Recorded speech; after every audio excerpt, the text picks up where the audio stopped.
Hey there! The observer pattern is probably the most popular design pattern in Unity. Well, right after the singleton, and for a good reason. Like any design pattern, it solves real problems. But this series is not about memorizing patterns. It's about architectural thinking. Why those patterns exist, what they fix, and most importantly, what they break. Today, we'll take the code from the last video, refactor it using observer, solve one problem, and create another. Buckle up.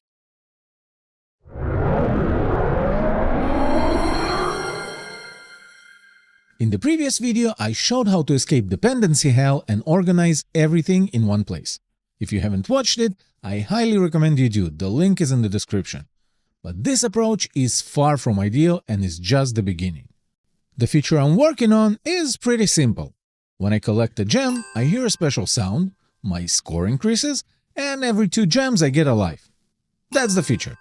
Now, let's take a look at the code. What I have here is the UI manager, which exposes 2 methods that simply set a value to text fields. Next is the sound manager, a class that's even simpler than the previous one. The only method here plays the collect sound. Then there's the player controller. All it does is notify the game manager that its trigger has collided with some game object. Lastly, there's the game manager. This class holds references to all the other managers, the settings, the configuration, handles player collision, implements gem collection logic, and manages lives and score addition. If I put everything into graph, this is how it looks. The player controller is familiar with the game manager, which in turn communicates with the other managers and handles everything: the score, the lives, the player collision. This graph looks a lot better than what I started with in the previous video. No dependency hell, everything managed in one place, and easily accessible. But is this ideal? Well, this is what we call a God object, and it has a lot of drawbacks. Consider this. If I need to add teleportation, the game manager will have to handle it. If I need to save the game manager will have to handle that too. If I have some enemy spawner, the game manager will have to hold a reference to it. And so on and so forth. The bigger the game, the bigger the game manager class. You'll have to add countless references to it and dig through thousands of lines of code in a single file. And trust me, you don't want this. Even if you think you are, you don't. What can save us from these issues is the good old observer pattern. The observer pattern is a design pattern when one object publishes updates and other objects subscribe to those updates to be notified when they happen. In simple words, one object says something happened, and any object that's interested can react to this something without being tightly coupled to it. So, without further ado, the implementation. First, the player controller. It should have an event called gemCollected to notify anyone interested, and I no longer need the reference to the game manager. Instead, I'll create a reference for the gems layer mask.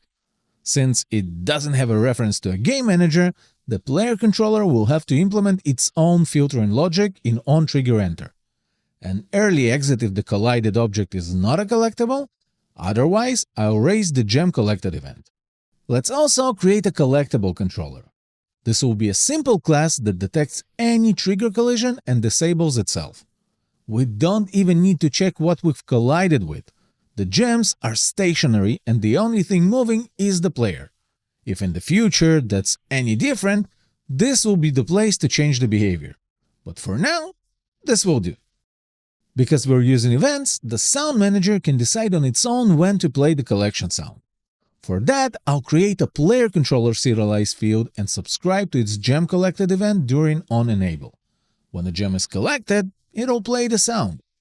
And of course, I need to unsubscribe from the event during onDisable. Lastly, I'll change the access modifier on the playCollectSound method to private. Let's move to the game manager. To be honest, I don't think I need a game manager anymore. It's too vague of a definition, but I do have a use for a player state manager. Something that can handle only the state of the player and nothing more. First, let's get rid of the references to other managers, but add a reference to the player controller whose state this class is going to manage. Since the player already handles its own collision, I no longer need the layer mask here. But I do need some events. I want to raise an event when the score changes, and I want to raise an event when lives change. And in both events, I'll pass the updated amount as a parameter. The easiest way to raise events when a field changes is to wrap the field with a property. Inside the getter, I'll return the private field as is. But inside the setter, which I mark as private so nobody from the outside will be able to set the field, I'll update the private field and raise the event. And same goes for the lives field. This is a great place to tell you about reactive properties, but that's a whole another video, so for now, you can just Google or ChatGPT it. Next, let's get rid of the awake method completely. And inside the start method, instead of updating the managers, I'll just initialize the fields, which in turn will raise the events. I also don't need the handle player trigger method. The player controller is already handling this.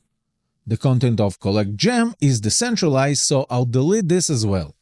And the lives property replaces the add lives method. This leaves me with the add score method, which will need a little overhaul. First, the signature. I'll rename it to onGemCollected and remove the amount parameter. Those two lines can be safely replaced with a one-liner that increases the score by 1 and a similar treatment for lives, a property update instead of a method. And now the final touches. During onEnable, I'll subscribe to the player controller's GemCollected event and trigger the onGemCollected method. And during onDisable, I'll unsubscribe from this event. The last class for today is the UI manager. I no longer want to let anyone update the text, so I'll make those methods private. Instead, I want to get notified by the player state manager when the state changes.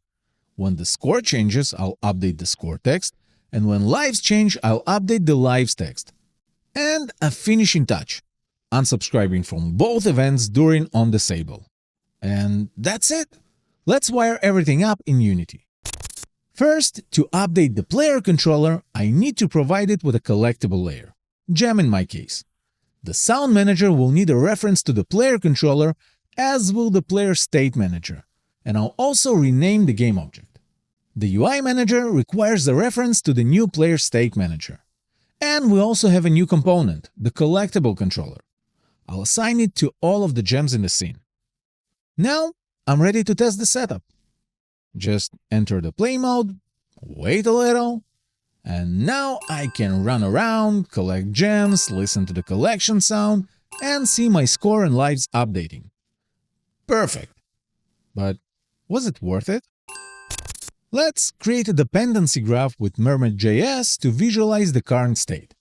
I have a sound manager that references the player controller, and I also have a player state manager that also references the player controller. I have a UI manager that references the player state manager, and a collectible controller that doesn't need anyone. But the player controller is sort of familiar with it. You know what? Let's compare it to the previous solution, where I had the player controller that referenced the game manager, which in turn referenced the sound manager and the UI manager. On one hand, we've gotten rid of the God object and decentralized the logic, coming closer to the single responsibility principle. But on the other hand, we have a setback in terms of dependency hell once again. Anyone can reference anyone. And this is what usually pushes developers towards making a singleton out of every class they can find. If tomorrow I need to spawn collectibles dynamically, I'll have to introduce a collectibles manager that controls the spawning. And if I want the spawn to play a sound, the sound manager will have to subscribe to its gem spawn event.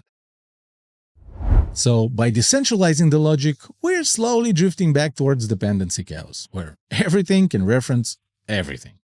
But that doesn't necessarily mean Observer is bad. It just means that every pattern comes with trade-offs, and understanding those trade-offs is the whole point of architecture.